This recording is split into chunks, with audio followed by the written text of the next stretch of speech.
Nandito tayo ngayon sa Norsagaray, Bulacan, kung saan masasaksihan natin ang inaugurasyon ng bagong college building ng Norsagaray College. Kaling sabay ito ng kaarawan ng kanilang alkalde na si Honorable Mayor Merlin Hermar.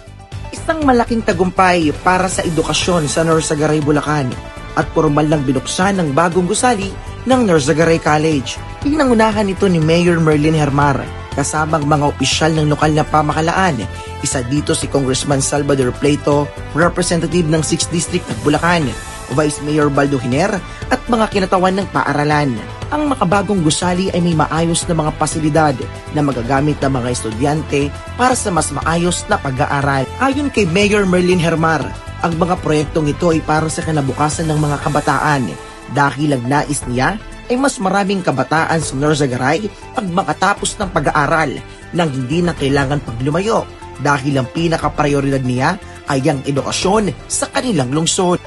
Tayo ay nagtipid ng budget at talagang hindi natin ginastos dahil ang pangarap natin ay talagang mapalago ang ating Norsagaray College dahil napakaraming indigent sa aming lugar na talagang dapat tulungan sa edukasyon. Kaling sabay ng inaugurasyon ay ang kanyang kaarawan na nagdulot sa kanya ng kasiyahan dahil sa nais sa katuparan ng kanilang proyekto. Ito ay hindi lang gusali, ito ay tahanan ng mga pangarap at tagumpay ng mga kabataan.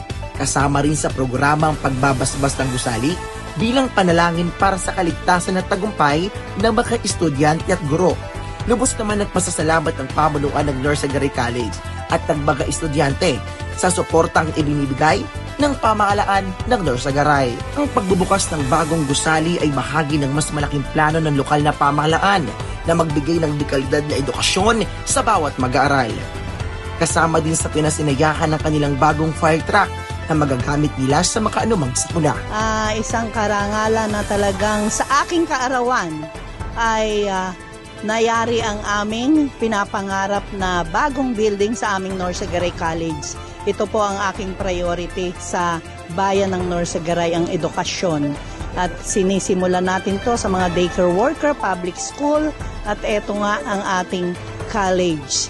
Napakalaking tulong ang ating mga kasamang Vice Mayor, Konsehal ng Bayan, at syempre ang ating Congressman Ador Pleito dahil naisakatuparan ang ating pangarap na bagong building. So, isang bagong gusali, isang bagong pag-asa para sa kinabukasan ng Norsagaray. Mula dito sa Norsagaray, Bulacan, ako si Jim Rosario para sa RTV News, Rumaragasa at may puso sa pagbabalita.